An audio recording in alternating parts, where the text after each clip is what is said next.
welcome to Work the Left Side. I am hyped to announce tonight's guest. It is Mr. Jimmy Mcilwee. Dude, how are we doing? I was going to say fresh from the results of the Scotty Rawk match, which we will touch on later. But you good? Yeah, I mean, it's a bit of a starting point, isn't it? Really, the beautiful. Okay, mate. Might as well do. People are going to be sat here watching this and being like, "Oh, Jimmy." So we'll just straight at the deep end, dude. Because it's a hair. I think it's always one of those situations. I'm an old school wrestling fan. I loved that situation when I was a kid growing up, and I think as a fan, you're just like, oh, dude.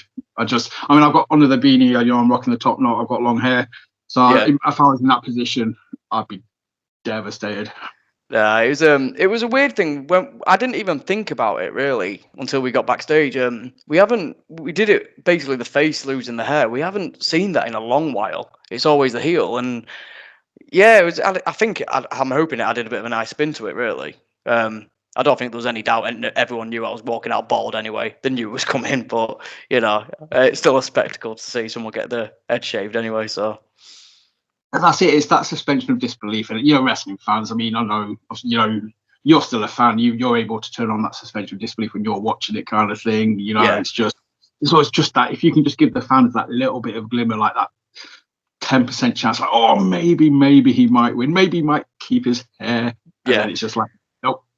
Nah, I think a lot of people just saw me receding hairline. They kind of knew it was a foregone conclusion, if I'm going to be honest. And but yeah, I mean, coming about it, I think I wanted it for a long while. I said I wanted it off. Where I work, it isn't doing it any favors either because I work at a steelworks, so it isn't the best in the way.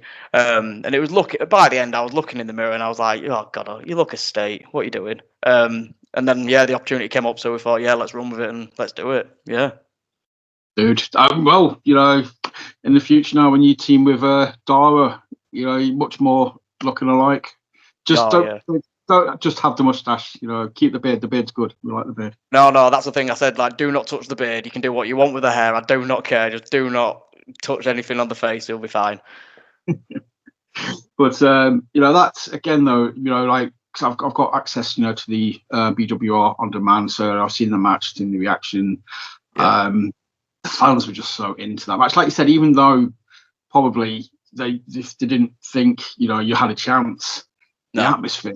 I wasn't there in person. I'm sure on demand, as great as it is, doesn't do it justice, kind of thing. But I can just imagine the electricity. Yeah. Dude, you must have just been soaking that in though. It must have been awesome to be a part of. It was brilliant. I think we went into it, me and Scotty as well. We kind of knew that the actual story is going to speak for itself. And in reality, we didn't have amazingly stupid spots to do, which kind of helped me out in a better way. We knew the story was going to speak for itself. That's why we did the promos of like going back into the history of BWR as well, saying like we started this together, blah blah blah. And because a lot of people know we are quite close inside and outside of the ring. And then as well, you've got on the fact that it's not really a quick fix. It's been happening since August. So basically, it was a 9-month kind of story arc already going.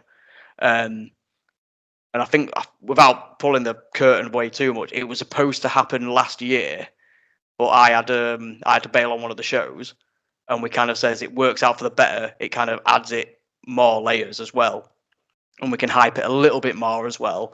We've got Dara involved, got VP involved, rather than just saying, oh yeah, he's turned, done. Oh yeah, I'm losing my hair. Doesn't make sense. So in a weird way, it actually helped me out a lot to kind of postpone it a little bit. It's weird. I've heard that sort of said, it's happened quite a few times when it comes to like wrestling shows. Somebody's had to pull out of a show or somebody's picked up an injury, and it's just kind of stretched the storyline out just a little bit more. But it's just made it that little bit more intense because it's just added that emotion to it, and it's kind of like just left the fans on the edge of the seats just for a little bit longer. So perfect example. It sucks. Obviously, you had to bail previously, but it works out for the better. So job's a good one. I mean, it was okay. I mean, as well, if you watch the match, by far isn't one of my greatest matches. I feel I'm really proud of it, but you can tell quite from the early off I injured my knee, which is a bit of a follow-on from what we did in training. So we went into the match knowing I had to be quite protected because of the knee.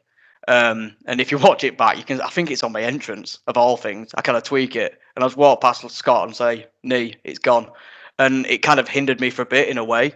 But then I watched it back, and I kind of, with a bit of hindsight, I was like, "Yeah, okay, it's what it is." I wasn't really that fussed about it. It kind of made me slow down, if anything, in a weird way. And yeah, I think the story was there already, so it doesn't really matter. I did everything I should. Some things didn't go according to plan, but that's wrestling. But overall, we got the result that we wanted, I believe, and the fans loved it and hated it at the same time. Everything that you want from a match. Exactly, and that's it. I mean, there's certain, like you said, I think, when it comes to like these long story arcs, it kind of gives you that ability to slow down in the match. You don't have to go to like spot. No.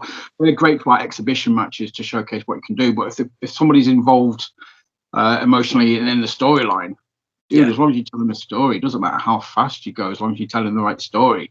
And that's what you guys did. And like you say again, probably worked out because it allowed you to take a few seconds and for the fans to register what's going on at the same time. Yeah, I mean, as well, there's a lot of pre-planning involved in the last couple of shows. Obviously, he turned his back on his friends at the last anniversary show. Me and Devlin are out for blood. I'm kind of the character I've got. Obviously, is a bit of a joke kind of character, but he feels like if he's been done wrong by, it's fair play to be dirty. Then that's why I went after him when we had the special guest referee match when it was Connor versus Nathan Cruz. And that tied into it. And then in the promo before, Connor basically belittled my wife and my kid. I was like, he was like, oh, should I? I was like, just do it. It's fine. But then it gave reason for my wife to get involved into the match as well. Give him a swirling with a pint. A lot of the pre-planning, I think, just tied everything into one. And overall, I'm really happy with how it went. I'm hoping it kind of, it could be memorable for a lot of people this year, at least anyway. I think so. Like I said, I've watched it. It's just you've got, like I say, it's just the build up, everything about it. You're going at the right pace. It's just, and that's the thing about BWR. It seems like I say, amazing matches, exhibition type matches, but the focus is the story. You guys, everybody involved there, tell amazing stories and. I think that's key. I mean, I touched on it. I mentioned it before I hit record. The fact that BWR sell out shows before they can put the tickets on sale and they've gone like that before they've even announced a match. That's crazy. That's because obviously you can't do that if you just do exhibition matches. If you're continuously telling the story, the last show ended on like a cliffhanger or what's going to happen next. People are going to go out and buy a ticket straight away to find out. Yeah. I mean, it's quite hard as well, I guess, because there's 6 weeks between our shows. So we're not on like weekly, like British wrestling. You're not weekly TV. You're not doing this. You can't tease things every week and do twists and turns. You've kind of got to be savvy, and sometimes you're kind of a bit scared of like if you pull it too long, you don't pull the trigger. Is it going to go a bit down south, and are people not going to care? We've seen that happen plenty of times. But I've said with the story, I think it's too personal to kind of be left in the wasteland and. I think so far, I think everything's been done correctly for it. Really, it's got Scotty over as a heel, got me, my hair gone. That's the biggest thing that's happened. So, but yeah, moving forward, I'm intrigued to see how it kind of the landscape moves with it as well. If I'm going to be honest.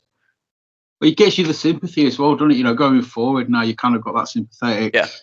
You can go out. You got the face. I think obviously the fans are going to connect to you more. So yeah, dude, I think for you, this is going to be like the next show. As a fan, I'm excited to see how you come back from this or what you do going forward. To retaliate or to move on or adjust. We're going to see a change in personality now on the back of this, or is it just going to drive you even harder? No, I mean I can't say too much because if I did kill me. But yeah, I think it's happened at the perfect time as well. No Gods is like one we call it like used to call it one of our big four because it was quite one of the big shows, and then the Right Rumble happens. And that's always a laugh with everybody, and it's always a draw as well because it's a Rumble. But then it goes directly into our anniversary show. That's like our WrestleMania, and I feel there's a lot of things in play there that's going to kind of set up probably the next year, let's say. So a lot of people are getting involved with, like, not just this angle, another angle, and everything like that. And we're all setting up some stuff. It's yeah, it's like we was on about it the other day. We said it's like we're getting back after what happened with COVID, because obviously that stumped us a lot, real bad. And now it's like, okay, let's get the ball rolling like we used to. Let's get online promos doing and everything. Like me and Scotty did one for the hair match, and we just said, like, we've got plenty of stuff to put on the on demand. Why don't we share it on the on Facebook and the socials as well? We might as well get back on that. And so far, I think it's working good this year, anyway, at least. Definitely, no, definitely. I have to say, yeah, and just before I say, I'm not plugging for information. I don't want it spoiling. I don't know. I'm not one of these guys that be like, right, come on, tell me what's going to be happening, kind of thing. But I was just saying, yeah, from a fan's point of view, like say, yeah, we've had that, then we had the riot, and that's the questions we're asking ourselves, kind of thing. So that's why it's interesting, and that's why we've got that curiosity, kind of thing. Like, okay, right, it's becoming must see, kind of thing, as far as wrestling fans are concerned. Yeah, I think with BWR, we have been very good at that. It's like when one story starts, it always it doesn't open one door, it opens about four where it can go down. And it's like, okay, which way is going to happen? And obviously, because it's wrestling, things can change and a lot of people can change and everything. But we've always got plans ahead, and we've always usually got like 4 plans just in case this doesn't happen and everything like that. Like I was talking to Adam today, he says, like, I used to not book my own stuff, but when I first started BWR, when we first started it, I was just like basically trainee. I was only doing it like a year and a half, and I was kind of like along for the ride, really. And then I started doing a couple of shows, and I says, right, okay, can I pitch some stuff? He went, oh yeah. And I started pitching some stuff, and it was just diabolical stuff, if I'm going to be honest. Shouldn't have even seen the light of day. And he was just like, no, just like entertaining me. And then I think we pitched one good thing, and he went, oh, that's really good, yeah. And we did it. It was like the Grado reveal as a cousin a long time ago. And we had a joke then, so I was like, I throw 99 ideas at him, and he hates them. But then the 100th one, yeah, it's like, oh yeah, that's all right. But that's the way I said, like, how we work. I can get a lot of stuff off my chest and say, oh, what about this? What about this? And then he can turn around to me and say, like, no, creatively it won't work. Right, okay. So then I can go down next time, and then I can figure it out when I'm just like in the back of my mind, just thinking, oh, would this work? Would this? And yeah, usually happens like that, really. Right, I'll use that as the sidebar into the generic stuff, as I call it. That I kind of, I was kind of feel bad asking because I know people get asked it all the time, but kind of got to take it as in case nobody's seen an interview with you before, or doesn't know that much kind of thing. So we'll tick the generic boxes. You just mentioned there at the start of BWR, you've been kind of about a year and a half into training. Yeah. Yeah. So I mean, obviously, what kind of made you take, the way I was kind of word it is, what made you take those steps through the door in the first place? When you first went to training school, what was was it just, were you just like a fan? Did you get talked into it by a mate? Was it a drunken conversation? I've had that said before. What made you walk through them doors for the first time? Honestly, a mixture of everything you just said, really.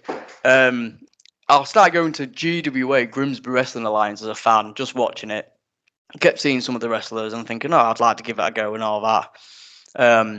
But with everything, the time wasn't right. And I think I bumped into some mates. I think it was a 5-star wrestling show when they was around. And we were just talking, and we was in McDonald's, and there was like, oh yeah, my brother's going to train. He went, oh right, and he's from Scunthorpe. I went, oh, I won't mind going. He went, oh well, if you drive me, I'll get you petrol, and I'll show you like who they are. And I went, oh, nice one, yeah. And it was something called the Influx. It was basically you turn up on the day, you train, and if they're you kind of pull your weight and all, they'll put you on a show and they'll just give you a little spot. And there was loads of us there. And there was like established names like Scotty Rawk was there, just still a bit green, but he was still established, and Tyler Devlin, Tom Weaver, and a lot of the Grimsby lot. But yeah, I impressed him, I believe, and got put in a gauntlet that day. That was, oh God, that was 2016, a long time ago now. And then from then, it just kind of snowballed. I was like, yeah, just kept turning up, training. Ended up going to NGW as well when GWA closed, and that was the biggest eye opener I had. I think that was where I kind of thought of everything I thought I knew was kind of, yeah, you need to know more, and it was absolutely brilliant for me. But regarding starting BWR, they wanted me on board and everything to help out, and I was like, yeah, more than happy. And there was, I think they were discussing the card and everything, and we were trying to figure out where we can fit in. And I said, there's no way I can fit in. And they kind of like was in a pub meeting and just talking. And I was like, right, got to me, like, right, what are you doing? And I was like, oh, I'm at the gym, I've got new gear and I'm training and all that. And they went, oh, right, what can you see yourself being? And I just went, jobber, that's it. Basically, if you want someone squashing, I can do it. They went, oh, okay, yeah, cheers. And on the first show, I got put on with another trainee, the lad from Scunny who was travelling with Kelvin Caton. And we got put in the literally toilet break match. It was terrible. It was embarrassing, to be honest, but it was good for exposure and everything. And from then I just trained and worked at the gimmick and hopefully got somewhere, I believe. Anyway, dude, you main evented, a show. You're part of the, a key storyline with the champ. So yeah, obviously you got somewhere. Don't say yourself short. That's the thing as well. You mentioned obviously, NGW there kind of thing. Obviously, I'm in Leeds. I'm an old school NGW show. I haven't unfortunately been able to get to any of the shows since they kicked off again. But I used to go quite a lot back in the day. And yeah, awesome promotion. I know they had like one of the best scores in the country at one point, kind of thing. You had like Nathan there, Matt there, Rampage, Haskins, Solos there, kind of thing. During like the whole screw indie, I'm a pro, defend indie kind of period. So I can imagine that being a massive step up, like you say, from going from one school to NGW, and it just being like a light bulb going off. It really was as well. It was night and day. I was adamant not to go because of the travelling, but then as soon as I did that, I was like, right, well, I'm going to have to travel. I'm in Scunthorpe. I'm going to have to travel anywhere to get to a ring anyway, so I might as well. And there was a few of us going over, so we made like a bit of a weekly trip of it. And yeah, it was where I honed my craft, I believe. And it was just an absolute brilliant school. Obviously, lockdown came and it kind of put the brakes on it a little bit, but that's the same with everything else, really. But yeah, I mean, I'm grateful for everything I got over there as well. We actually did the Jimmy and Dara thing over in Hull first before BWR. We did a thing where Dara was trying to prove himself as one of the legit guys, and I was kind of in his back pocket, like I kept thinking I was his best friend, and he didn't have the heart to tell me, but I kind of came along for the ride, and we did a lot of comedy stuff over there, and it really worked. And I kept showing the guys over there, like saying, "Oh, do you fancy it? How would it be? Do you reckon it'd work? It'd work," and all that. And then we did a few tags in over in Grimsby, and they kind of liked it, and then that led to the tag title match between us and Second to None. And yeah, that again was a bit of a throw together match, but it was a built storyline between them being the ruthless heels and us being a bit of a comedy tag team partner who kind of need to mesh for it on the big night. Yeah, that's it. I mean, and anytime I get to see Dara in the ring, it's a massive plus for me. So I'll take that. Again, I say similar path, man. I mentioned I'm an OG fan. I remember Dara when he had the long, luscious, beautiful hair. Beautiful hair, yeah. It was a beautiful hair halfway down his back. It was glorious. But yeah, and that's the thing. I've got to speak to him recently. I think it was at a Tidal. Yeah, it was at a Tidal show, and I was talking to him about it. He was like, "Oh, there's two groups of people. There's the fans who know I had long hair, and then there's the other half that just won't believe you if you told them." Nah. Nah. I remember watching him on weekly TV, and I can remember him having hair. And we were just talking. He was like, "Oh, we both lost." Like ages ago, he was like, "Oh, we both lost our hair in a hair match." And I was like, "Oh yeah," because I know he did his in NGW where it was him and Myers, and he ended up winning, but he shaved his own head. And I don't know why that just sticks out in my mind watching it. And I was like, "Oh, that's good." It could have even tied into why I wanted to lose my hair, not because of Dara, because I want to copy him, but like I said, I saw the reactions of a hair match, and I've always seen that. Maybe I should get a piece of the action, really. That's it. You see, just get some emotionally involved. That's it. It just makes you feel, gets you the sympathy. Yeah, fans love you, dude. If you had some merch out at the end of the night, you might have sold a little bit more merch on the back of it because they felt sorry for you. No, I wouldn't have, because on my merch I've got long hair. There you go. See? I was gutted. I looked at it the other day. I was like, saw all my t-shirts. I was like, they're not selling anymore. Great. Well. It's a shame you don't know anyone who does t-shirts, dude. I know, what a shame. It's a bit of a long shot for you, but Hey. yeah, I might as well. Obviously, I'll sidebar into stuff as it comes up. LongShot Customs, dude. Not only involved in BWR, the wrestling thing. Dude, you're smashing it. On the merch side of things as well. Yeah. I've seen some, the t-shirts you've done for people. I think, one of the first ones I saw, I think was the Ace Matthews one. Ooh, was that the thumbs up one, the Ace approved? Yes. Yeah, that was. I mean, it started off as word of mouth. I think it was we always getting gear design done, and who was it? I can't remember who it was, but they said that basically, we need digital designing, and they all it used to be drawn on like fag packets and stuff like that, and all hand drawn. And I was like, I can just digitalize it, blah blah blah, da da da da da, done. And yeah, Scotty Rawk came to me and he's like, do you mind doing it? I was like, yeah. Just did it as a favour, did that. Then he did it. He wanted some more doing, did that, and then. It was a lot of the Evo guys and like the local guys kept saying, if I slip you something, can you do it? Yeah, it's fine, I'll do it. And then Connor just sent me a message, he's like, get on the socials now and do it. I was like, I'm not a big fan of that. It's not my thing. But then I had a week off and I did it, and I was like, yeah, great, blah blah blah, done. And then it just snowballed from there. A lot of word of mouth, which I'm very grateful about. Everybody around me is giving me a lot of props and stuff. But yeah, t-shirt designs, gear designs. I've done flyer designs as well, things like that. Business cards and stuff like that. Nothing I think is amazing because I'm not professionally trained or anything. But it's just anything to help people out. I'm more than grateful and happy to have the opportunity to do. To be honest. Dude, I'd definitely say it's well above average. It is next level, quality kind of thing. Because thank you. Obviously, anybody who knows this channel knows we're sponsored by Fast Count, knows my association with Fast Count. And I know you're Ben's go-to guy. If Ben's hitting a roadblock or getting a mental or creative block, I'll speak to Jimmy. Right, what can we do? What can we do? And obviously, I know you collaborated or you helped him with the RPD. It's released under Fast Count. But it is also a LongShot Customs design as well. You two guys teamed up and you did that design for RPD. Yeah, that was actually the first one he came to me with. I noticed he kept liking some of my stuff. I was like, that's cool. Followed him and all that. And then, Ben started messaging me saying, I'm really liking your stuff. Oh, thank you. I thought he was just being polite. And then he just offered like some work and he says, would you mind helping me out if we've got a deal going? I'm like, yeah. And he said it was for RPD. I've seen him before. I knew the character and what he was going for. So as soon as he sent me some images, I was like, right, I've kind of got something in my head. And I mocked something up which wasn't the best. It was just a little layout. And I sent it over. I went, what do you think of that? And he was like, Ben was like, he'll love that. That's brilliant. Oh yeah, I'll sort it now. Like, whoa, it's not finished. No, give me another hour.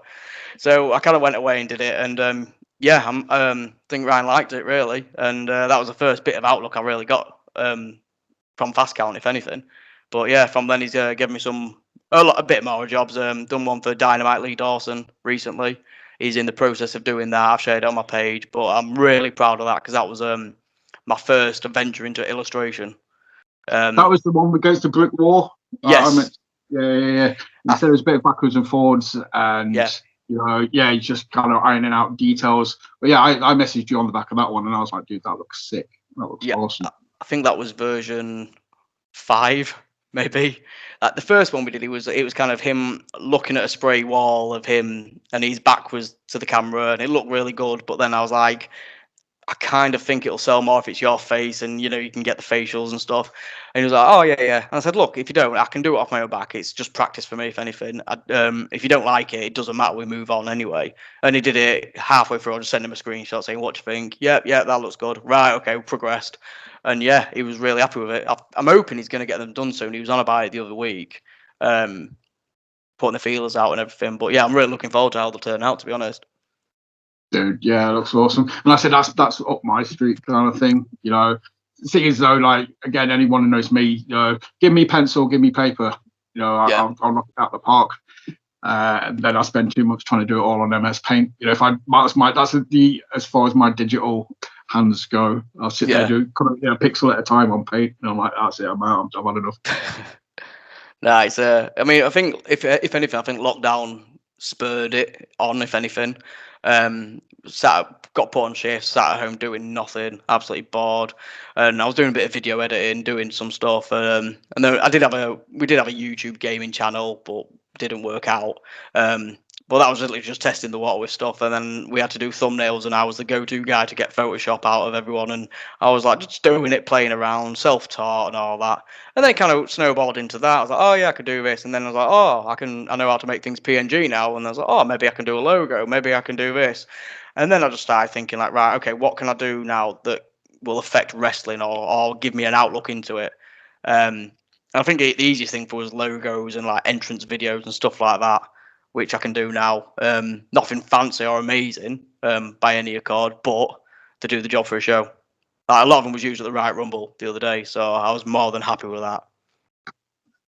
Right, yes, that's it though. That's awesome. You know, I mean, like to rewind with the RPD thing, like you said to Ben, you know, you just conjure something up, send it over, and it's like, yes, love it, and you're like, whoa, no, not finished yet, but like, you know, you nailed it without even trying. That's what I'm getting from that. No, it's not, absolutely not that. It was just I wanted the layout because I have done a lot before where I put a lot of work in and someone says, oh, what can you do that? And I was like, oh, it took me an hour to do that. Great. So what I do is I like to do it in stages, give them like a little bit of a layout, say, okay, what's that? Yeah, do you like it? Yeah, yes, no. Another thing I pride myself on is I never get offended. If I do something and someone says, no, I don't like that, I'm not gonna, go away and start crying. At the end of the day, I want them to be happy with what they are basically coming to me for. Because then the word of mouth is basically my main outlook, and I'm more than happy with that. So someone will see something I designed, the first thing they say, oh yeah, LongShot Customs did it, blah blah blah. I get a follow, get a message. That's all I want really. I'm not really bothered about the financial side. I'm just more than happy to know that people like my stuff, if anything. Give yourself part on the back, and that's it. Yeah, you know, because I know again, you know, Ben's the same, but we'll put it back to the wrestling for now as well, because I'm sure this will come up later. Because I need to say thank you for the one that you helped me out on at some point. But we'll spread the merchandise love out throughout the conversation. But yeah, BWR, man, like I say, you're getting that started. Yeah, you know, you've been there from sort of day one. You know, pretty much, yeah, officially, yeah. Yeah, that's it. So, and what we're talking now, it's been, I want to say what, it's been about 8 years? No, not been 8 years. What has it been, about 7 years? 7 years. 2017, we had our first show, and then I think it's come to the 7th anniversary we're having. I think, yeah, it must be. But yeah, it's basically 7 years. You got to be stoked with, you know, the evolution of, well, you know, the company, yourself. Yeah. Like I said, you know, during that time period, you know, you main eventing shows kind of thing now. You know, you're over with the audience that they care enough, you know, to pay to see you against the champion. Yeah, I think that's the thing as well. I'm not gonna hide from the fact that I have been given a lot of opportunities in BWR. I understand that completely, and I'm very, very grateful for them. But also, I was just speaking to Adam before this. He says I've kind of earned them with everything else I've done. You know, there's times where we've been rigging the ring back up and putting it up at 3 a.m. after a show because we need to get kids training the next day. We've been doing, taking the ring to TNT to do ring hire and stuff like that. I was there. Me and Scotty Rawk did that. You know, the long drive with just 2 other people. We've put the effort in, and I'm very grateful for what I've got. But also, I've said like I feel I haven't been given anything that's too adventurous for me. Like, you know, oh yeah, here we go. We're going to give you a title, and you're going to go on a 5-year run. I like everything. I picture what I would like. I said like it's very contained, if you know what I mean, for me. Yeah, it's believable. And my character as well. It's believable. It's credible. You know, the fans can get behind it because, like I say, it's really it's real for the character. It's real for the story. Yeah, it's not like you're getting pushed. You know, you're not like, you know, one of these promotions that's just puts the belt on one of their mates just for the sake of it, kind of thing, or you know, they expect to carry the belt and it's like, yeah, everybody knows why, but damn it, we can't question it. But no, you know, when you are in the spots, it's for a reason and it's justified. Yeah, I mean, I've won 2 belts in BWR. I won the underground title in 2019, and I won the tag title with Dara in 2022, I believe. The years are running away with me, to be honest. But yeah, I've literally, when I found out that there were the plans, I'm like, that's absolutely fine. I'd love that to happen, thank you. But if there comes a time before then and another direction wants to come that might benefit anyone, someone, or the show or the company, by all means do that. I'm not going to be selfish or anything. I don't really want that to happen. But yeah, but having said that, being selfish, a title is nice. Exactly, and that's it. Again, I've had this conversation. I always like to get people's takes on how they see the titles. Is it just a prop to be used for storytelling purposes? Is it? For me, it's a promotion. It's a pat on the back. Yeah. It's a thank you. That's how I sort of. Obviously, I'm only a fan. I'm looking at it from this side of things, but that's how. If I was in that situation, I would see it as just like a massive pat on the back, a massive thank you. And just an acknowledgement of hard work. That's basically what I say. I think I can only accept it as. When I remember the moment when there was on about the underground title, I think I was in the Anarchy briefcase match, and I was really really over. Just for the character, the crowd loved it. They knew I wasn't going to win, but they loved the fact that I was in there. And I did my entrance. My music was still playing. I walked past, and Will Cruz was just like, "Should we just go to the back now?" What? He went, "Oh yeah, you might as well just get the ladder and just get the briefcase." I was like, "No, don't be daft." But then Adam was like, "That, yeah, the reaction was too good, so they wanted to move into this program." I was like, "Yeah, fair enough." But again, I know how things can happen, and I know how things don't work out, so I wasn't really holding it in any light, and it worked out. But sadly, all the title reigns I've had have ended disastrously. Really, got the underground title. I defended it once, kind of successfully. Let's say we'll just say that, and then I lost it in an impromptu match that wasn't even advertised. I lost the belt, and then COVID hit, so that kind of just derailed everything. So when you say like, "Oh, yeah, is it to elevate anybody, or is it to elevate a story or the belt itself?" We didn't have time to do it because the world stopped. But sadly, the same thing happened with the tag titles. Me and Dara got it.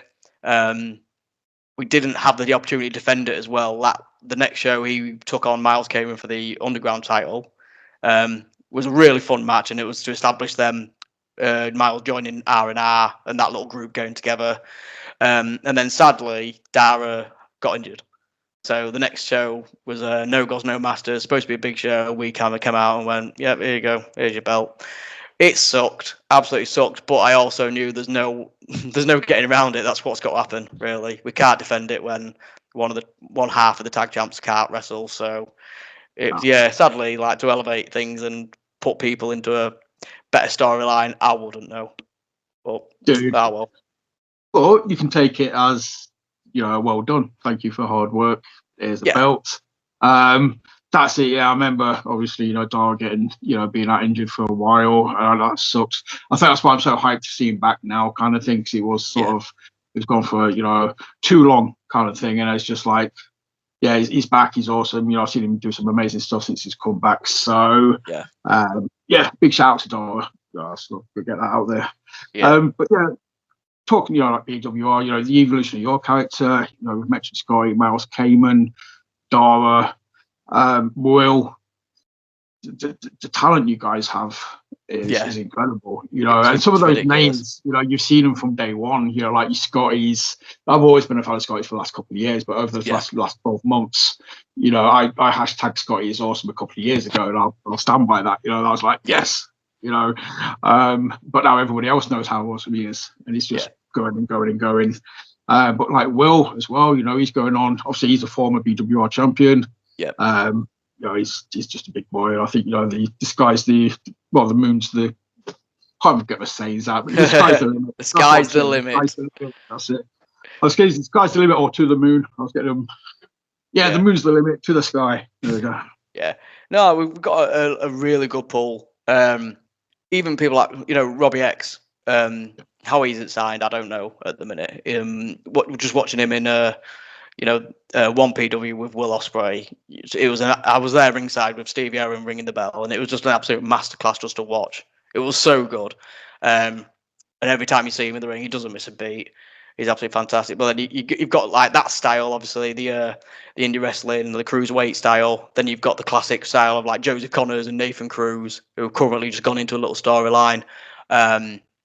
They did a little program at the Rumble and the promo back each other, and just watching it was like, this is heartfelt once again, pulling into the characters, pulling into the story, pulling into the hearts of the crowd and all that. There was just put it in the hands. It was really good. And then you've got the big hitters, Blake, you've got Will Cruz, we've had Luke Jacobs, last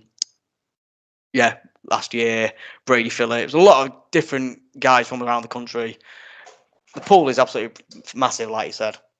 Yeah, definitely. I mean, obviously, Miles Kamen, mentioned, shout out Scotty, shout out Robbie. Yeah. I'd be amiss if we didn't mention Miles as well. That dude is just, he's come on leaps and bounds, over the last couple of years as well.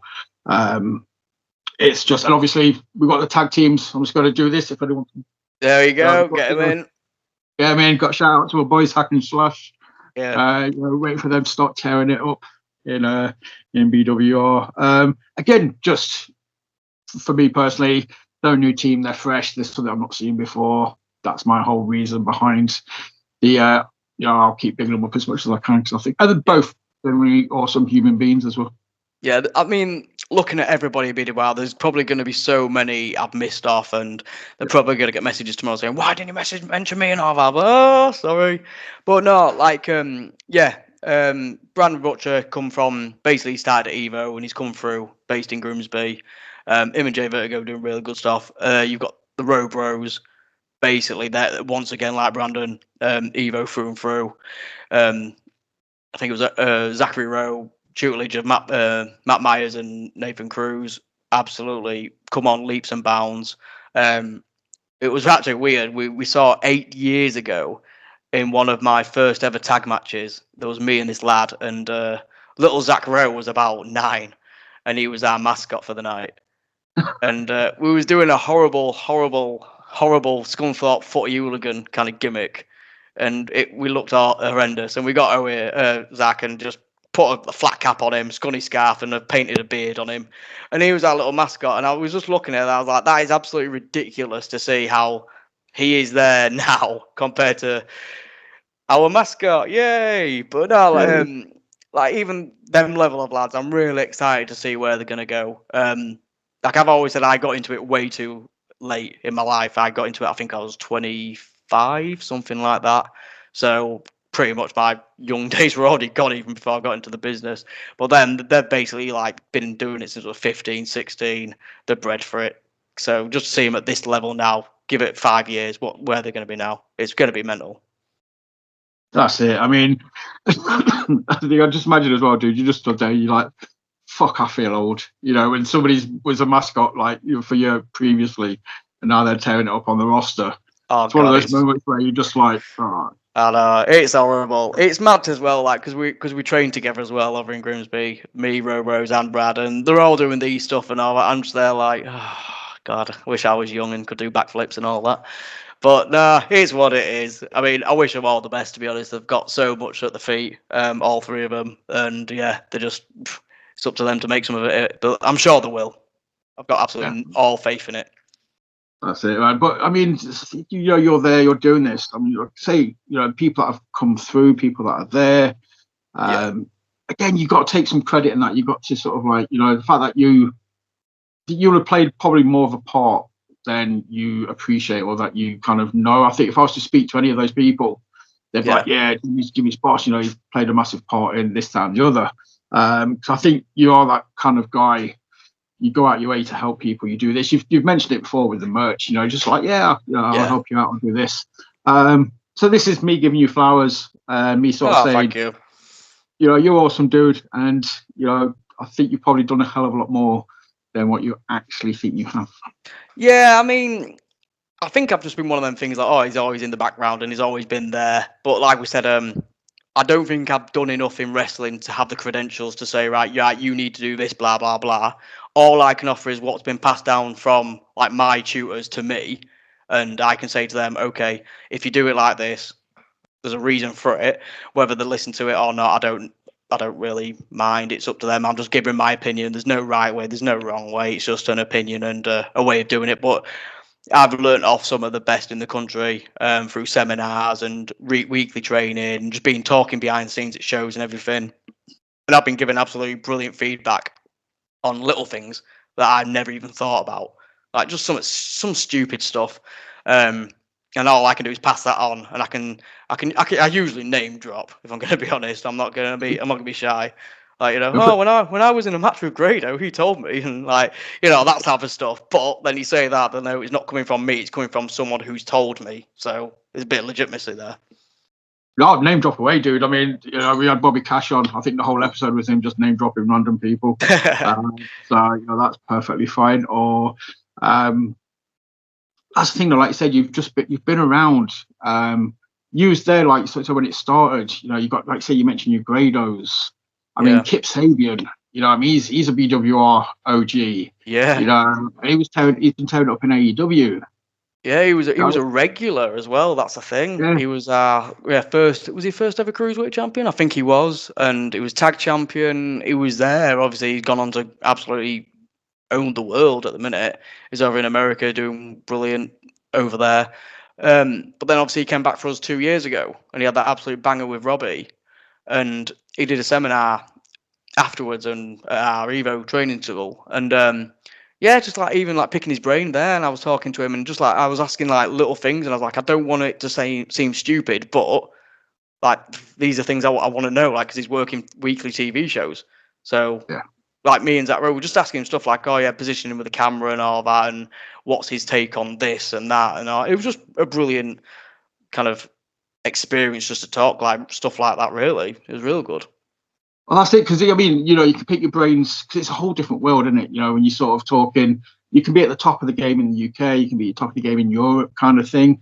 Yeah. But when you are working for like a company like AEW or WWE, like I said, that just the cameras, the way that the production value, how they plan everything out, that's got to be next level. If you can get any of that information, that's going to be useful. It's the little things as well. I think I was lucky to train under Nave Cruz for so long as well, because I trained up with him under Evo and NGW as well. And I can't remember where it was a few years ago. I was doing something called the Big T Open Challenge over in Manchester. Big T Justice, 7 foot. You come in and basically without mincing words, you get slapped about. And he was known for his chops and his hands, and they look brutal. And I was kind of thinking, like, I don't want to vet him, or I don't want to overstep my mark, but I think we could play on that for a 5-minute match. Like me escaping and doing this, blah, blah, blah, using my gimmick and all that, my small, getting his hands stuck everywhere. And I was just like, I just talked it through with Nath. I says, before I kind of get a bit big for my boots and stuff, what do you think of me pitching this? And he was like, oh, yeah, it's absolutely fine. So I could just bounce off him and everything. Went over to there and just talked to T about it. I says, when you chop me right at the end and we go into the finish, it'll mean more. It'll mean absolutely more if I've avoided it all match. And he didn't hold back, but I knew it was coming. It was and to be honest, it was one of my favourite matches because, like the character stuff was there. Hardly any moves really. It was just a dodge, duck, dive, and then eventually get caught out and take a big slap. That's it. Jobs are good. And Big T's been mentioned a few times. Huge shout out to him as well. But that's it. I mean, obviously stuff outside of BWR, like I say, that moment sounds very, very cool. But again, you're able to go over and kind of like throw an idea out and it being like, okay, yeah, that works. And obviously it's credible because again, people know you, people know who you work with, who you work for, who you train with. So they're like, okay, Jimmy's saying something, it's coming from a source of knowledge. Yeah, I kind of think in a weird way, I know I'm right, but I kind of need a bit of affirmation from someone who's been there, done that, just to say like, yes, you are on the right tracks. A lot of times I've said something and I've said like, oh, I want to do it just because I want to do it. And they're like, why? It just doesn't make sense. Okay, right, fair enough then. Back to the drawing board. And it works. But no, I'm lucky, like, I'm surrounded by a lot of people within like the whole area here. I can talk to a lot of people and just like spitfire ideas and everything. And to be fair, from BWR, like we said, with the 99 ideas and the 100, every time Adam doesn't like an idea, he's always come back with a reason for not. and it makes a sense for whether it's a business sense or mainly it is a business sense and a creative sense. But then it always kind of goes back to that, saying it's not going to work because of X, Y, and Z. Well, that's good, because then you can take that on board. You can be like, okay, this doesn't work because of this, but if we did this, that won't be an issue. So they can go back. They'd be like, I still don't like it, but because of this, you're like, right, okay. It's just like a massive jigsaw. And then, like I say, you put that 100th piece in. It's like, yes, there we go. It's always the stupid ideas as well, where you're just joking and the kind of like, blah, blah, blah. Like the Grado thing. I know I'm going back to that, but that was pretty much my biggest storyline. I said, I did want the Mcilwees to become like, you can remember the Hollies in Attitude Era. You got Crash and Molly and Hardcore. And I was I'd love that.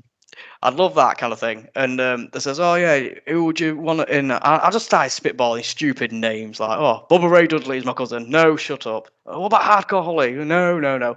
And we started going on and we started just joking. And he went, look, if you're going to get, if someone's going to be related to you, it's got to be someone believable like Grado. I went, all right then, yeah. And then nothing happened. I think it was, we did a show where we had Pete Dunne booked. And what we used to do was we used to go over there Friday, set the ring up. I used to sleep over in Grimsby, and then we used to go there Saturday and have a refresh and all that. And it was that time where in March where the snow hit in 2018, and it just cut everything to pots.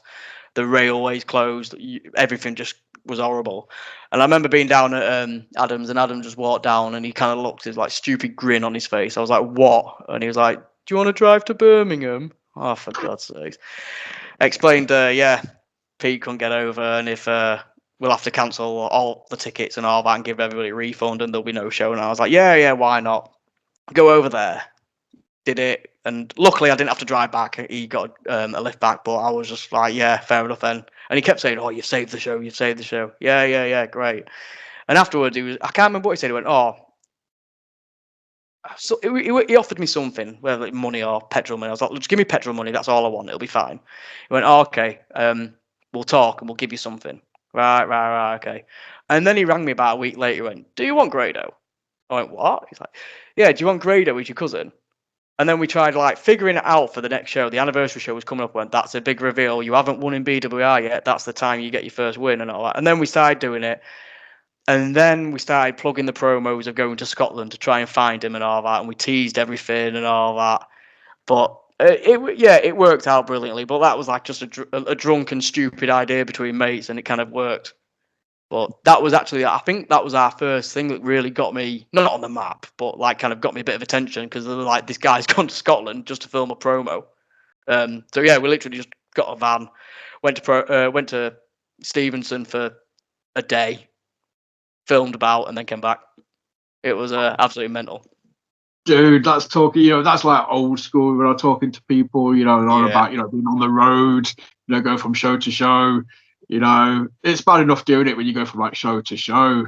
Dude, you went all the way up there. What was that, 5-hour trip, something like that? Oh, it was 6 hours. But I think it took us 7 because we had to do filming on the way, because it was like in 3 parts. It was being revealed I've got a cousin, traveling up there. So it was literally, we're at the English Scottish border. We've got a sign. We need a photo there. Yeah, we'll do that. And then we did like just stupid stuff. We found a trucker parked up, and we just walked up to him and went, "Can I jump in your van in your truck, sorry, while we're filming, and I'm getting out, like you've given me a lift down the road?" And he was like, "Yeah, all right." He just didn't know what to make of it. There was that. There was me hitchhiking. We ended up at some castles and did a bit of filming there. Like I was walking through ruins and stuff. It was absolutely hilarious, to be honest. It was like the first bit of that. I really enjoyed it. But having said that, the drive was not good at all. It wasn't good. Nah. Dude, I'm gonna have to. I know BWR stuff's obviously all sort of on demand, but I'm gonna scour YouTube, because that's got to be on there somewhere. Just like there's just a little highlight reel. Just somebody must have put them together. No. It'll be on Facebook as well under the BWR videos. It's one of the early ones of like 2018, I believe. Right. It should be on there, 3 parts, and but then it'll be good to go if you've got the on-demand service, you watch them and then go to watch the actual match itself. It ties in and everything, and I'm proud of that, to be honest, because it was like just it's something I didn't think would ever happen. And then when it did, it was like, 100 miles an hour. Right, we need to do this. And once again, we made it work. Mate, that's amazing. That's the thing, though, as well. Like you sort of said, you didn't think it was going to happen. It happened, and then it must have just been like you said. The drive was a ball ache, but you must have been absolutely buzzing. The adrenaline, just the sense of giddiness. Just like we're actually getting to do this. This is amazing, and it was, people are going to pop for it as well. It was actually surreal because I think it was the last day we went into this. We literally didn't. We just walked into pubs and says, "Oh, can we do some filming?" And they're like, "Oh yeah." And we were just talking. We had a drink, and afterwards, this barmaid was like, "Oh, what are you filming for?" And we was like, when you mention, "Oh yeah, you're wrestling and all that," it can either go one of two ways. You kind of like, "Oh yeah, that's cool." I'm like, "Oh, all right." And we just mentioned it. She's like, "Oh, who's your cousin?" I went, "Oh, well, it's going to be Grado." She went, "Oh, that's weird. Last night was his brother's 40th or something in that pub." And we was like, "Oh, no." She went, "Oh," it was like, "Oh, where was you?" She went, "Oh, well, we was in a caravan up the road." And I was like, "If we knew that, we could have actually gone in and met the family and all that," just jokingly. But as soon as she said that, I was like, "Oh, it was actually heartbreaking." But everyone was like, "Oh, well, it's one of them things, isn't it? Just Dude, happens." yeah. What I mean? You've had such an amazing sort of ride, and then you kind of just teased a little bit something extra. You're like, but in hindsight, it wasn't needed. It would have been awesome, but it's from what you're saying. I'm going to go off and watch it later. I'm probably going to actually spam socials with it tomorrow and just watch this. This is funny as fuck kind of thing. Yeah. Oh, nice one. But yeah, that would have been good, but it wasn't needed. It told the story. No.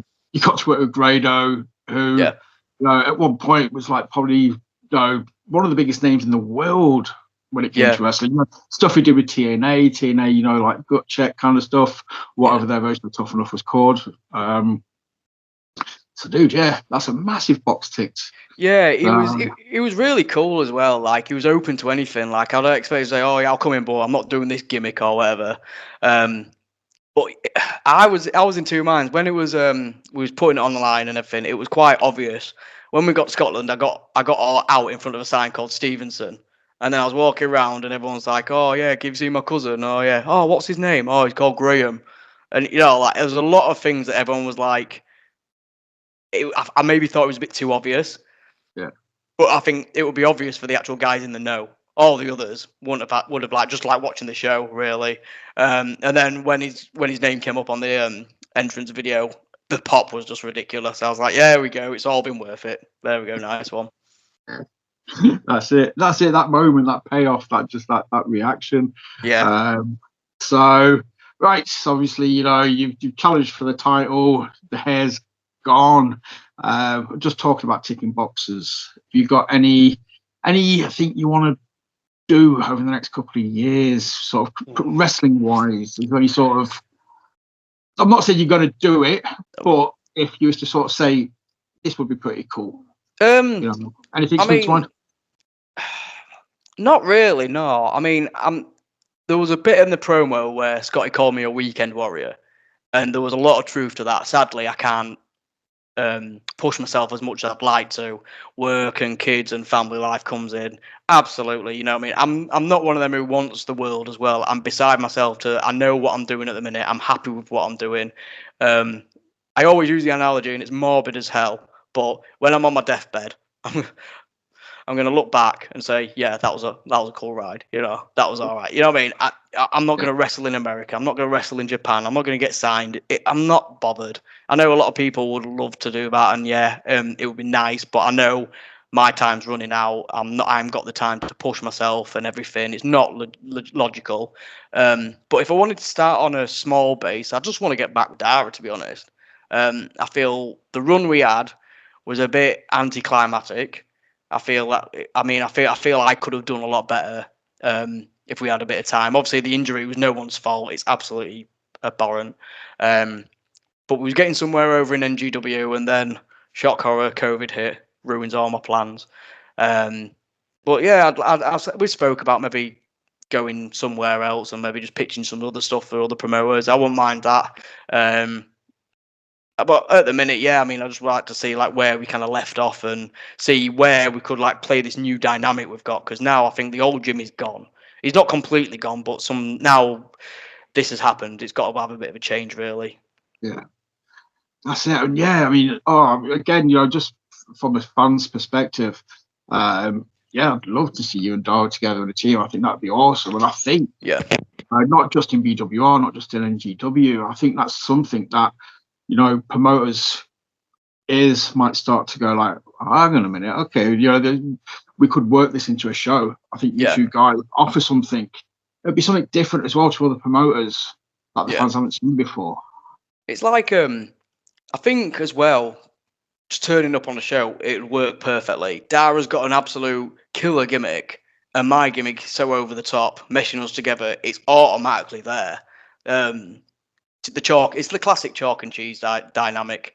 But we had I can't remember when, it was a while ago at like a promo session at NGW.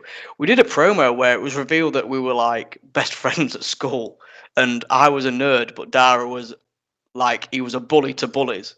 So I was getting bullied and he was like always looking after me, and that's how. So he's like, we don't really like each other, but we've always been mates and by association. And I was like, well, that could play in. But even without that, I think just turn up on a show, we do our entrance, he's the tough guy, I'm the idiot, blah, blah, blah, blah. It works. It'll work perfect. It's instantly over. People know what the tag team's about, and then the match starts. I think that would work a lot of places, to be honest. Yeah. No, definitely. I mean, obviously, I can't speak for them. I can't speak for any promoter. But again, as a fan, I'm looking at that, and I'm looking at like, Tidal, or I'm looking at True Grit, or I'm looking at Rise. I'd love to see like, Boys to Men or something. Not in a death match. I'm not saying No. I mean, that's the thing.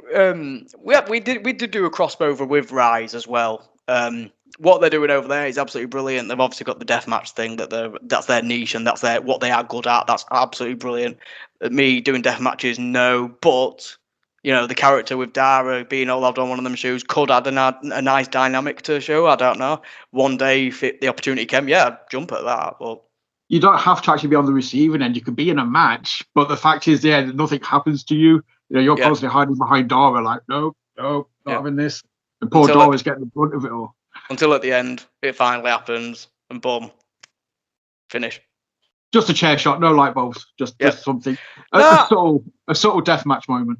I mean, I'd be up for anything, really. I mean, I'm not a fan. I'm not crazy about deathmatch. I'd rather watch a classic wrestling match personally. But watching what some of the guys do, especially people like B.A. Rose as well, I've seen his highlight reels and stuff like that. I'm like, more credit to you all. I could never do that at all. I haven't got the balls to do it. So fair play to anybody doing that. And a lot of them are making absolute waves across the scene, not only here but in America, everywhere else. In Japan as well, they're becoming big there. So fair play to them. It's not my cup of tea, but I know my gimmick isn't a lot of people's cup of tea. So they probably hate me, my gimmick and everything. So that's what wrestling's about, though. Exactly, but at least you draw an emotion, and I think, like I said, that's why I think it would work really well somewhere like Rise. I can just imagine, like I say, just hiding behind Dara, and then just that one moment where you get hit and the fans go nuts. But shout out to Rise as well, and obviously the whole deathmatch crew like Lou, Franco, say B.A. Rose, Caden, all those guys absolutely teared it up, and they've actually leveled up the division over these last couple of years. So shout out to them. But dude, I've just clocked. We've hit over the hour mark. So by that. I know. I just thought that. I was like, oh crap. Obviously, I mentioned it earlier. Massive shout out. You helped me out as well with I just did some Music Man artwork just randomly. And he mentioned about being on a t-shirt, and I was like, it's not my cup. I can't do it, but let me speak to a man who can. Yeah. And thus and behold, I sent it over to you. You magically made some musical notes. Me, yeah. Yeah, that's it.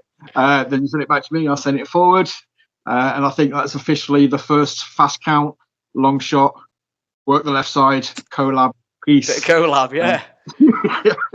The big banner. I don't know whose name comes first. We'll put long shots first. No. Me and Benny. I'm just an associate at the minute, so.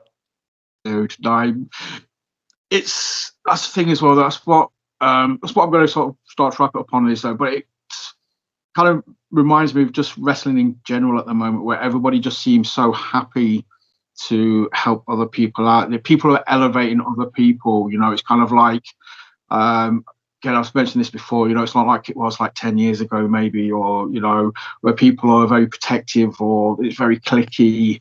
It just seems a lot more positive now, and people understand. For them to get better, other people need to get better. And if that person's made to look like a boss, that person is equally as boss, kind of thing. Yeah, I mean, 8 years in now, a lot of people have put their necks on the line for me, and they've helped me out when they really shouldn't. Like, they've designed me gear, they've given me a lot of opportunities.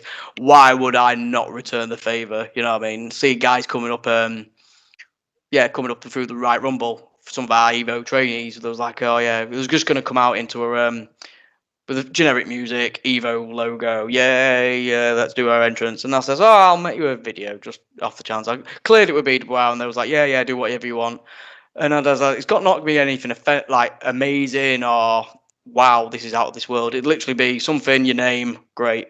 And there was loved it. Oh yeah, and there was like, oh, do we owe you anything? I'm like, no, it's just literally, for me, it was a bit of a congratulations and well done for you. This is, you're making your debut on BWR. Here you go. It also makes them look a bit more of a product themselves. Yeah. In my like coming out to the Evo logo, advertise at the school. Yeah, great.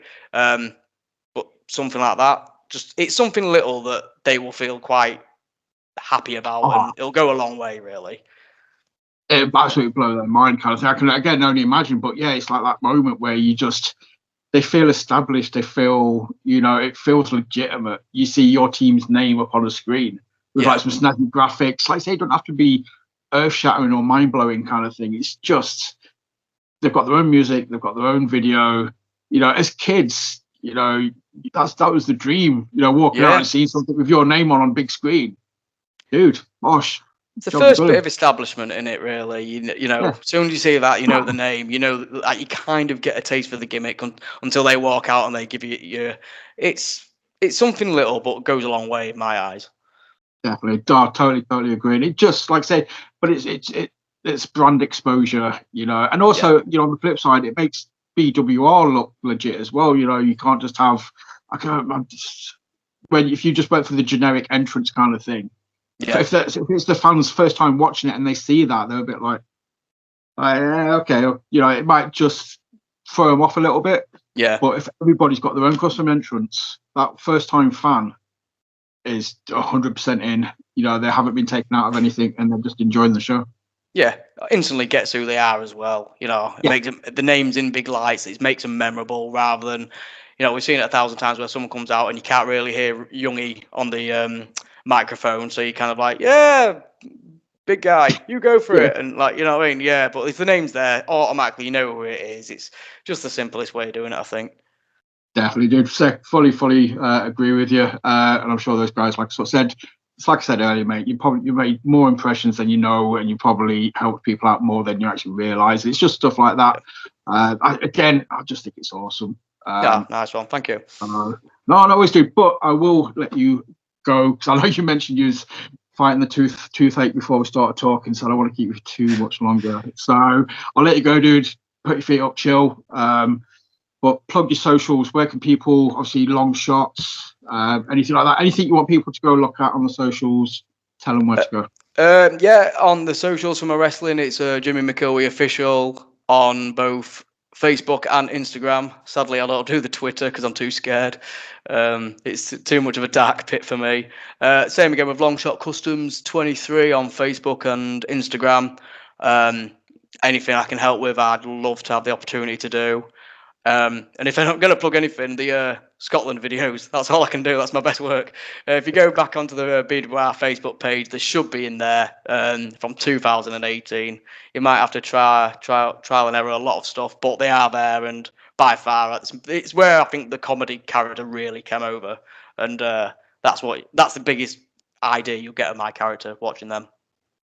Dude, you don't have to do the footwork. I will do that tonight. That is my goal, to find those videos anywhere and everywhere on social media and post the links to them everywhere. Man. Nice one. Dude, thank you so much. Like I said, yeah, dude, time's flown by, so thank you. It's been it's been awesome. You know, that's probably saying more than that. So, it was a great chat. Obviously, thank you for watching. Hit like, subscribe. You know, do all the generic stuff you do after watching a video on YouTube. Keep your eyes peeled. Just starting out some guests that are coming up for July. I've got Mr. Wesley and Serico on later on in the week. So we may talk gladiators, we may not. Who knows? Of course we will. You know, of course you will. Of course we will. It's going to happen. But yeah, obviously, yeah. Thank you for watching, Jimmy. Thank you so much. And yeah, I will see you all again very, very soon. Goodbye. Goodbye, everybody.